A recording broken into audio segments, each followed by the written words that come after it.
I was taken to a secret government school in Alaska surrounded by walls of razor wire and turrets. The worst students got euthanized. I don't remember much of the house fire that killed both my parents. I lived on the first floor, but the gray smoke had grown so thick that I stumbled blindly for what felt like hours before finding a door. My throat felt like sandpaper and my eyes constantly streamed tears of irritation and pain. Strips of burned and mutilated flesh hung from my poor hands, though I knew it would heal rapidly within a few hours. A firefighter appeared like a ghostly silhouette before me. I remember the flashing lights of police and fire trucks and the faraway echo of deep voices. From the direction of the house, I remember the dying screams of my parents as they burned alive. My childish imagination could never have predicted what would come next. Behind the flurry of ambulances, fire trucks, and cop cars, I saw a single black sedan with tinted windows. Compared to the bright colors and strobing lights of the emergency vehicles, it looked like little more than a shadow. The windshield, too, looked dark and opaque, nearly impossible to see through. I sat in the back of an ambulance. The EMTs had already cleared me, saying I only had a few scrapes and some mild smoke inhalation and eye irritation, but that I didn't require urgent care or hospitalization. Abruptly, the doors of the black sedan flew open. Two men in black suits stepped out, wearing sunglasses even in the middle of the night.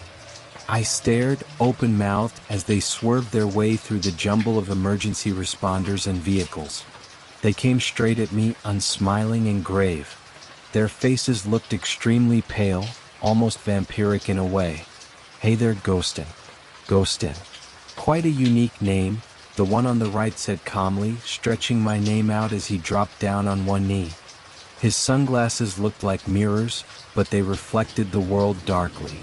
"Hi," I whispered in a tiny voice. "Who are you?" "We're here to bring you to a good home," he responded in a voice as soothing as balm on a wound.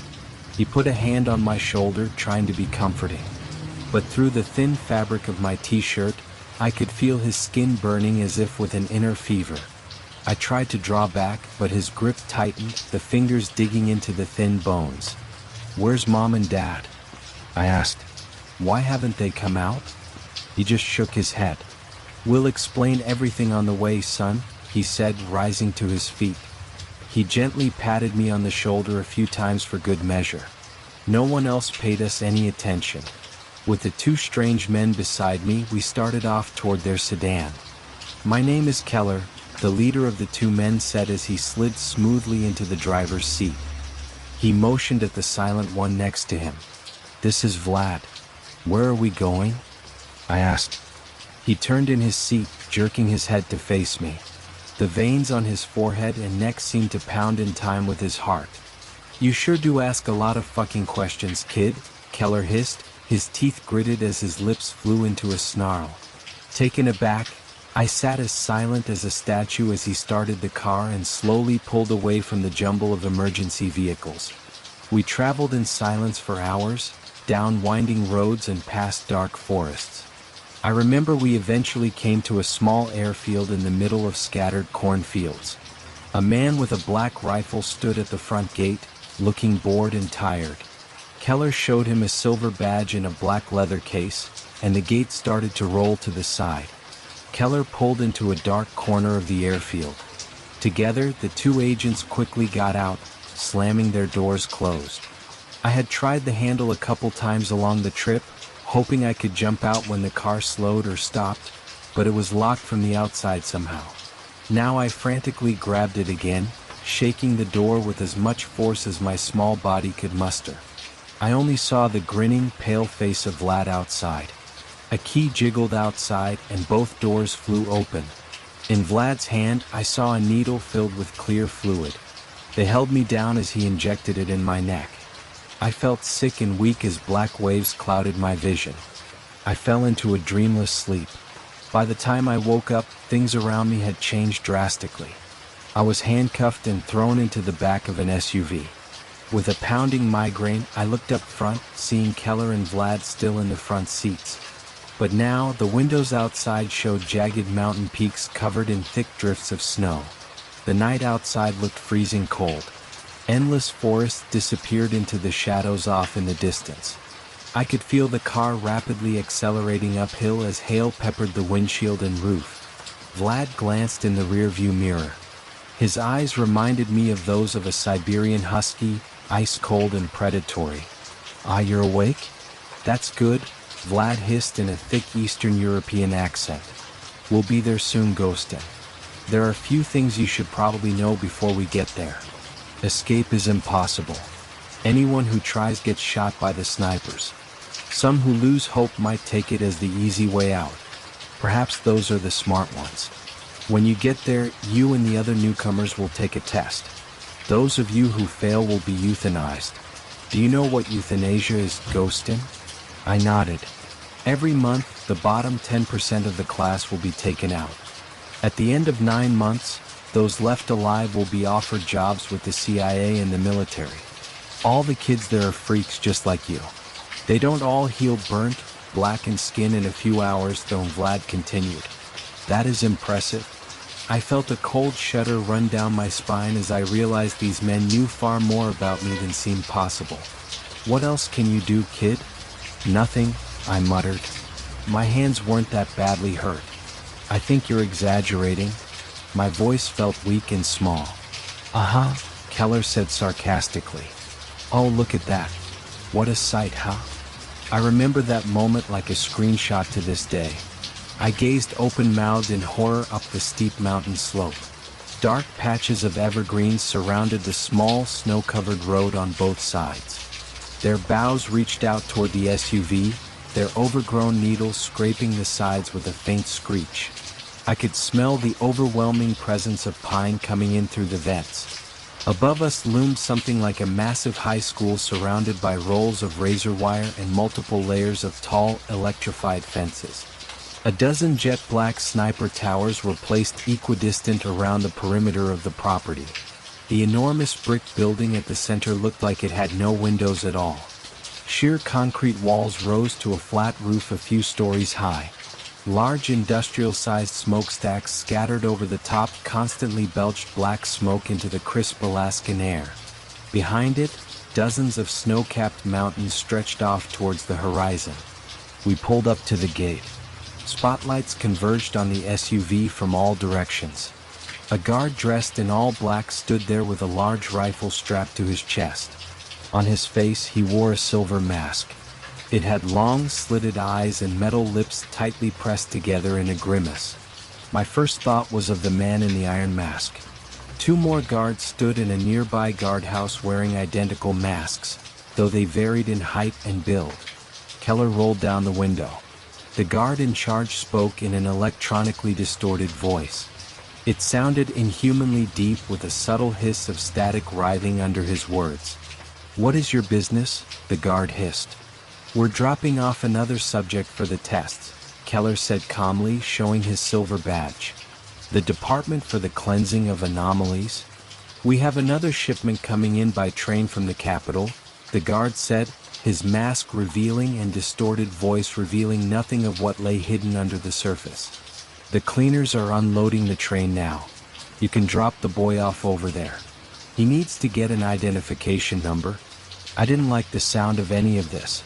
Most of all, I felt unnerved by the way they talked about me as if I were a sack of meat getting delivered to a butcher shop. The SUV slowly pulled off from the front gate, following the freshly plowed road that wound its way around the exterior of the strange, prison-like school. I could hear faraway screams, a combination of many dissonant voices that rose and swelled into a hellish cacophony. I saw a platform of bare, gray concrete swarming with hundreds of kids, most of them looking like they were in the range of 9 to 13. More armed soldiers wearing the same silver masks screamed orders. Some held black German shepherds on long chains that snarled and snapped at the kids, pulling against their restraints with wolfish ferocity. "We're here?" Keller exclaimed excitedly, pulling up next to the concrete platform. They pulled me out, taking off my handcuffs and shoving me into the surging crowd. The men in the silver masks pushed us forward relentlessly towards the building. Males to the right, females to the left. one of the guards said in an electronically amplified voice, repeating it over and over. More guards had black truncheons which they used to beat kids who they thought moved too slow or sometimes for no reason at all. I looked down the line of people wondering where it led. Hundreds of boys disappeared into a dark hallway, while the line of girls veered off to the other side of the platform where another similarly black threshold waited to swallow them up. "Keep moving forward," another guard said, smashing his truncheon down over and over on the backs of boys ahead of me. I heard bones cracking and panic screams. People tried to run past the sadistic guards of this hellish place, but they timed their shots with practiced ease. I saw quite a few kids get bit by the dogs as well. Drops of fresh blood stained the ground leading forward, mixing with darker, older stains eaten into the pavement.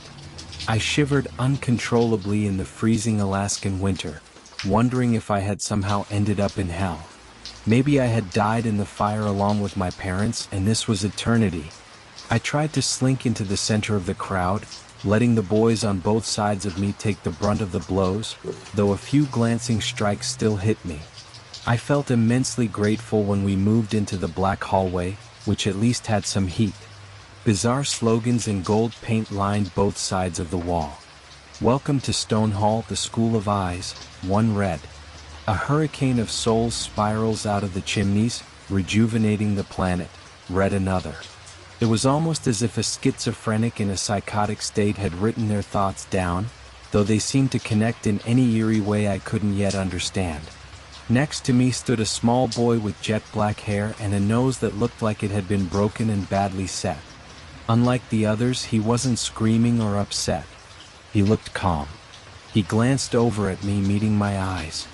"Hello," he said over the wailing and cries of the confused, hurt kids. "How are you?"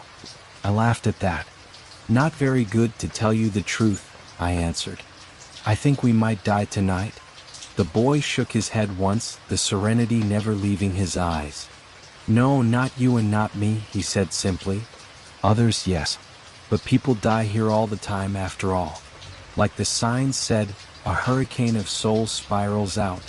"How do you know we won't die?" I asked, confused. He leaned close to me. There was an odd smell around the boy, almost like ozone with a note of panicked sweat. Yet his expression reflected no perturbation in his mind. "I can see the future sometimes," he whispered, looking around to make sure no one was listening. "Just in small doses, and it's not always right. It's like, imagine if reality was a beehive filled with millions of cells rising above you. Those are all the possible worlds. But some paths are straighter heading upwards, and these are the more likely realities. Other paths would have to swerve and curve in insane ways, and these realities almost never come true." "Well, I sure hope you're right," I said, "because today is not a good day to die." I found out that the boy's name was Dean. I stayed close by his side as all of the boys were herded, one by one, into a room. After waiting for nearly half an hour, it was my turn. A guard in a silver mask took my arm and put it on top of some sort of machine that reminded me of an X-ray. A metal clamp closed around my wrist and elbow. Two other guards watched, armed with black rifles. Suddenly, red lasers shot out, sizzling into my skin. I screamed, trying to pull away, but seconds later, it was over. I looked down at my arm, seeing a number tattooed there in black copperplate, 820101. After that, we were led into a large auditorium with hundreds of velvet-lined seats facing a stage. A man in a black robe wearing the same iron mask as all the other guards stood there waiting, not moving in the slightest. For a moment I thought it might be a mannequin. Dean stood behind me in line. "Find seats," the guards screamed in their amplified voices. People scrambled to the nearest open seat. Dean and I found two seats near the front, only a stone's throw away from the still figure on the stage, looming over the crowd like the angel of death. On the right arm of each seat there was a tablet. The screen stayed dark for now, but once the hundreds of boys had taken their seats, all of them in the room turned on at once. "You know why you're here in Stonehall," the black-robed man on the stage said, taking a long step towards the students. Each of you are different, capable of great things. In this school we will weed out the weak and feeble. Only the strongest and smartest will survive. The first round of elimination will take place by test. Enter your identification number at the top of the screen. The test will begin in 10 seconds. The questions that came up on the screen seemed bizarre and nonsensical some of the time. The first strange one had to do with tarot. It read, "In front of you, you see the Fool, the Hanged Man, and the Devil. What card comes next?" In a flash, I somehow knew what they wanted me to say. "The Death card," I typed on the small touchscreen keyboard. The questions varied wildly.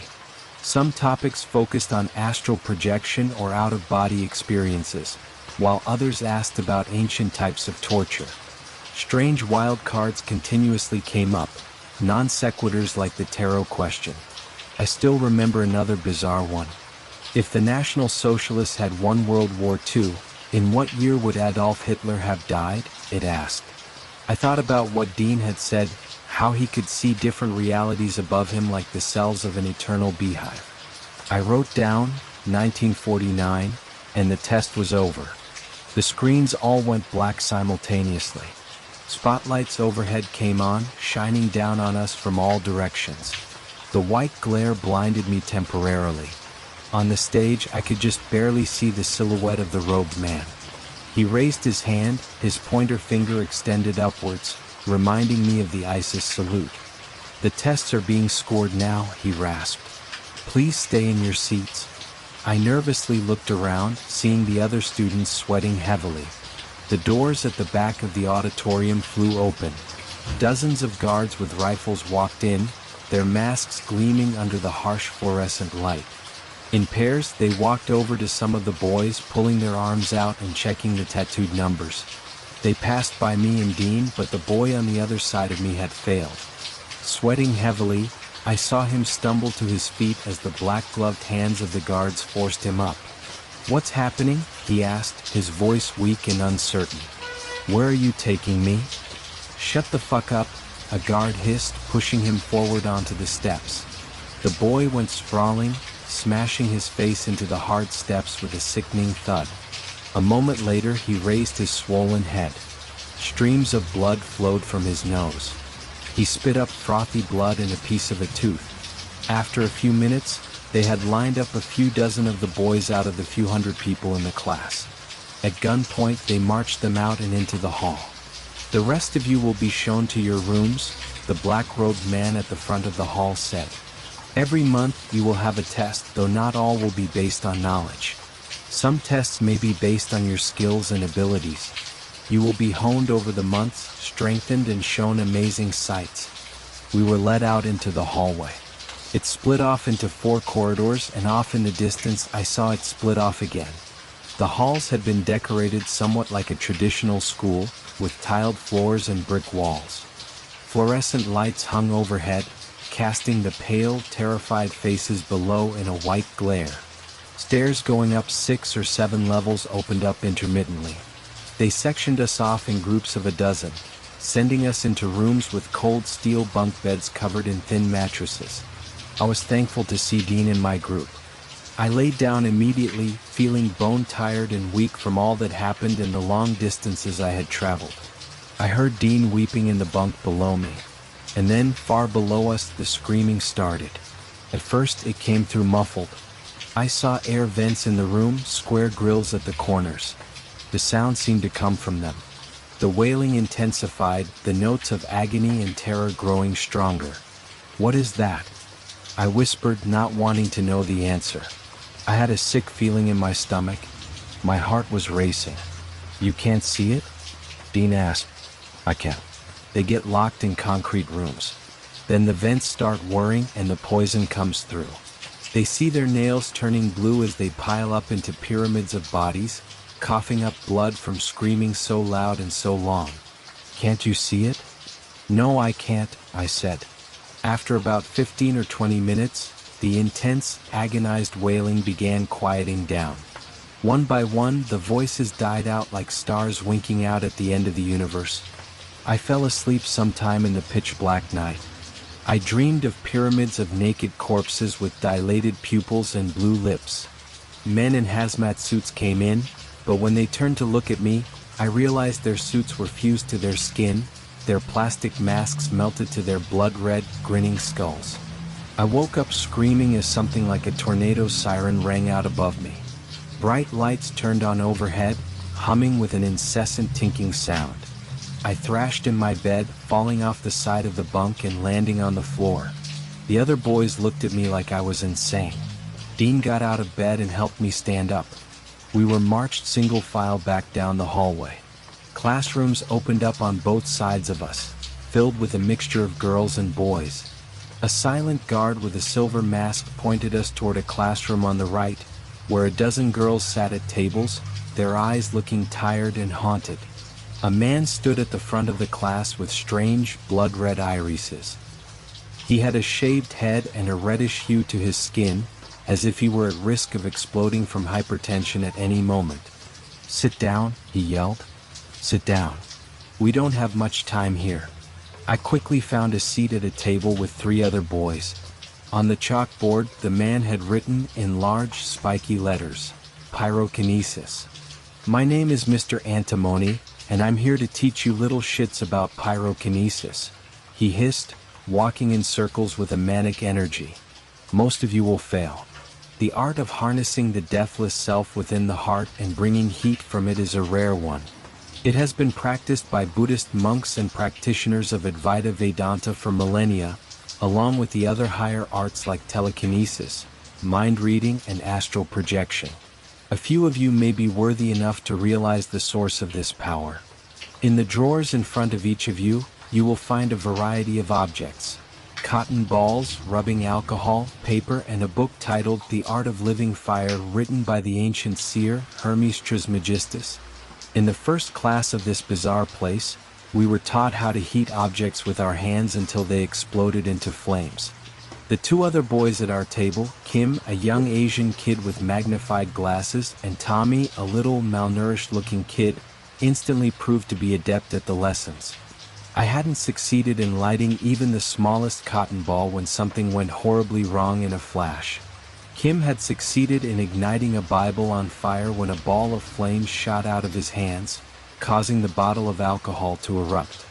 It melted in an instant, dripping a blue inferno over the table. It soaked into Kim's shirt and pants, and the red flames that emanated from his hands exploded. He screamed, running in circles as his skin blackened and dripped. I saw his eyes melting out of his head. He fell to the floor, and someone grabbed a jacket and tried to smother the flames, but it simply ignited. The student dropped the jacket, backing away from the screaming, writhing body on the floor. During the next few weeks, we continued to learn at the nightmarish classes of Stonehall. Regular casualties occurred, and deaths frequently happened during accidents. Yet these deaths did not go towards the quota that would be enforced in another week. Another 10% of the class would die, and this time they said the test would include practical demonstrations of powers that would be ruled by a team of judges. "We need to get out of here," Dean whispered one night. Tommy lay at the next bunk over, his small face looking pinched and mousy in the dark. "They're going to start the executions again soon," he said. "The path to the concrete rooms down below. The path to the gas chambers," Dean agreed. "We need to find a way to break out and tell the world about this place." All of us had grown exponentially in the last few weeks, our latent abilities coming to fruition under the constant watchful eyes of the teachers. "Why don't you use your precognitive abilities to see a way out?" I asked Dean. "There has to be weak spots. Maybe we can kill the guards and take their suits. If we had the masks on." "We're too small," Tommy said. I shook my head. "You're too small," I said. "Dean and I might be able to pass. Not all the guards are tall, after all." "What if the students rebelled?" Tommy asked. "Maybe we could ask around, see if other kids want to fight back and try to escape. If all of us attack them at once." "They have precognitive abilities too," Dean said. "They're going to see the most likely paths just like I can. At least the ones at the top and a few of the teachers. So it comes down to my plan, I think. I said. And we don't know who we can trust. The three of us could probably kill and overpower a guard. What do you think? They killed my parents and kidnapped me, Tommy spat with venom. I would love to see some of these fuckers dead. I hope it doesn't come to that, but I think it might, Dean said, and then everything went quiet. On the day before the scheduled test, Tommy came running up to me and Dean after the class on assassination techniques had finished. His scarecrow-thin face shone with a wide grin. I had never seen him so excited. I think I found a way out, he said. He looked around furtively, making sure no one else stood close enough to hear. Do you guys remember the day you came in here? I nodded. How could I forget? I got dropped off by 2 agents, I said. They claimed they were from some non-existent government agency called the Cleaners. I came on the cattle cars, Tommy said, frowning at the memory. Well, they drop off more kids out there every day. They need constant fresh meat for the tests, after all. There are guards all over the place and cars out there. We need to find a weak spot in the guards' defense, I said, where we can overpower a couple of them and kill them and steal their uniforms. After that, you think we could just walk out of here? The medical ward usually isn't heavily guarded, Dean said. We need to do it tonight, though. This is the last chance. We made it sound so easy, but in reality, I knew it would be an almost impossible task. The rest of the day passed by in a blur. Before I knew it, the classes had finished and we were being led back to the chambers. We waited in the darkness, whispering so the other boys wouldn't hear our plans. When 3 a.m. rolled around, Dean indicated it was time to go. The hallways outside are empty, he whispered. We need to move now as quickly and quietly as we can. I saw his pupils constricting and expanding rapidly, as they always did when he tried to tap into the multiverse of possibilities. I wondered what it looked like staring up into the beehive of realities. Despite his attempts to help me learn some precog abilities, I had failed in every attempt so far. Whether day or night, the hallways always looked the same, windowless, with every inch of them illuminated by the harsh fluorescent lights overhead. Dean led us successfully down turn after turn. I heard the guard steps missing us by mere seconds. Afraid to even breathe too loud, we made our way towards the medical ward. Are you guys ready? Dean whispered. Using his abilities seemed to take a toll on him. His face looked pale and sweaty, his dilated pupils gleaming manically. We need to fight. There are 2 guards up ahead. Fuck, Tommy whispered back. I can't believe we're doing this. They're going to murder us if we don't, maybe, I said. We have to kill them first. Hey, stop right there, a guard exclaimed abruptly, coming around the corner. He had an automatic rifle slung around his shoulder. I froze like a deer in the headlights, staring dumbly at the guard. Luckily, Tommy went into action immediately, running at the guard before he could aim his gun. Tommy raised his small hands, causing a swirling vortex of flame to erupt from his hands. With lightning-fast reflexes, the guard grabbed his rifle as Tommy's hands wrapped around his bare throat. There was a flash as the rifle fired. At the same moment, the skin on the guard's neck started to drip and blacken. There was an echoing of pain screams as my ears rang. Another guard came around the corner seconds later, aiming his rifle at Dean's head. Dean shot a flash of blue lightning from the tips of his fingers, using his telekinetic powers to send the rifle flying upwards. The bullet smashed harmlessly into the ceiling, causing dust and debris to rain down on our heads. Tommy fell on the guard's body, a torrent of blood pumping from the massive hole in his chest.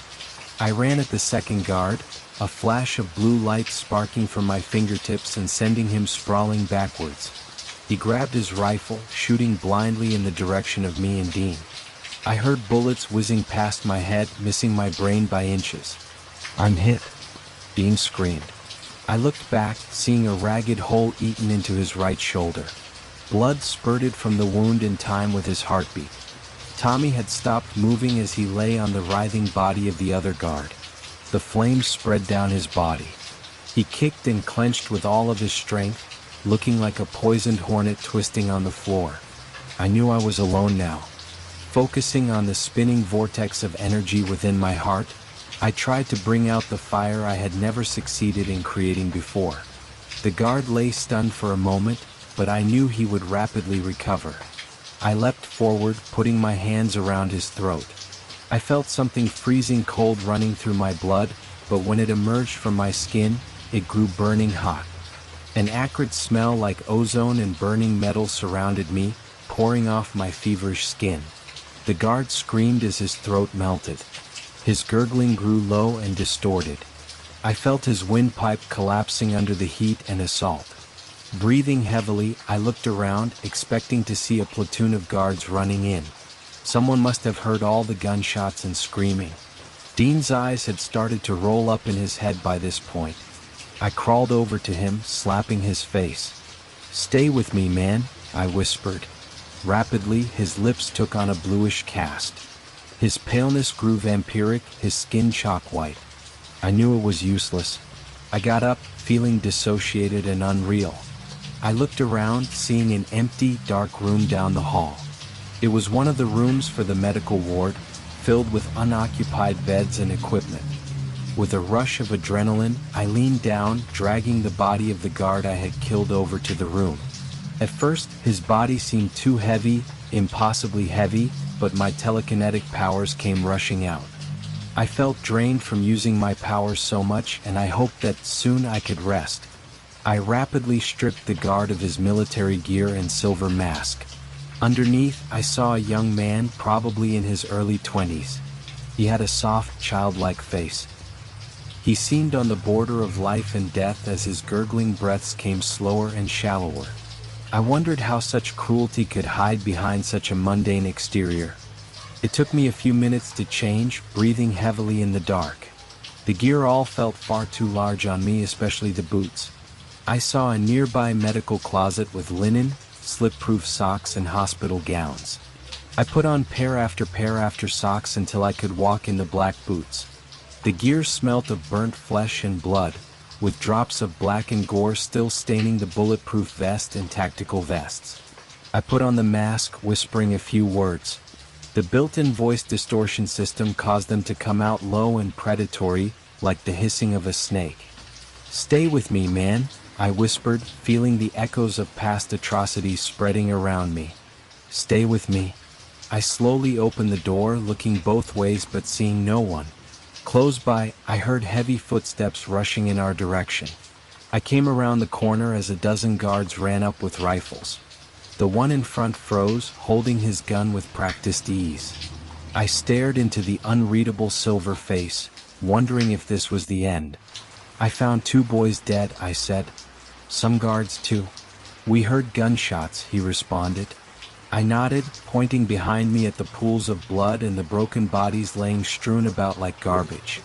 "It looks like a couple kids attacked some guards," I said. I was just about to go report it and call for backup. "Go get the principal," he hissed. "We'll secure the area." Gratefully, I crept past the still, eerie figures of the soldiers, unable to believe my luck. I made my way outside, hearing panicked screaming and pained sobs. A new round of kids stood next to the cattle cars of the train under a cloudy, black sky.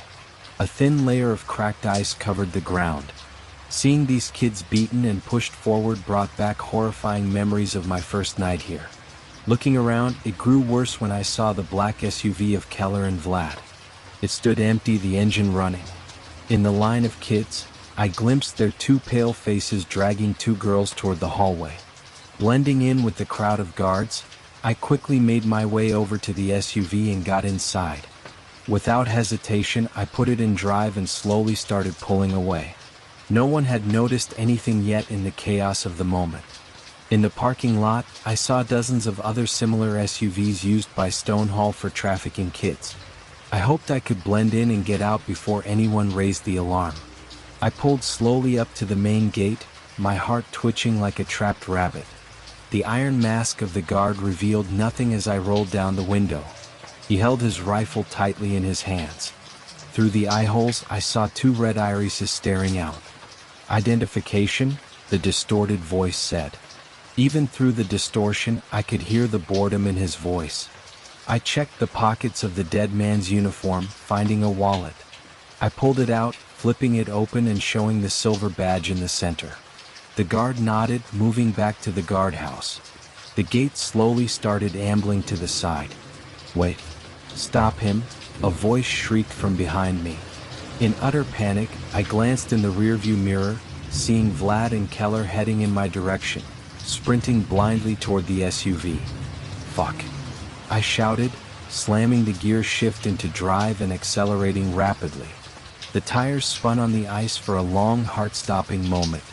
The guard ran out of the guardhouse, raising his rifle at the SUV. Then the car took off in a flash as the tires caught, sending me flying through the open gate. I accelerated at dangerous speeds down the slick slope of the Alaskan mountains, leaving Stonehall behind. A few minutes later, a voice came over a radio next to the steering wheel. I recognized the voice of Keller. "Ghost and stop. This was all a test and you passed. You escaped from Stonehall," he said urgently. "You were the only one in the last 5 years to successfully get out. Your training is done. We'd like to offer you a job." I glanced in the rearview mirror, seeing cars far behind me. A few black SUVs flew out of the gate, looking as small as fruit flies. Swearing, I accelerated as fast as I could, fearing I would skid right off the road. After making it to the bottom of the mountain, the road split off into 4 directions. I saw thick forest to the left and right. Nervously, I pulled right and sped around the corner, nearly sliding into a tree. I looked in the rearview mirror again, but I didn't see my pursuers. I pulled over, abandoning the car and fleeing that place of horrors. I walked for days before I found a small town where I managed to blend in, but I still feel hunted to this day. Do you think this secret school was truly about education? If you were sent to a place like this, what would you do to survive? Would you try to escape or obey the rules?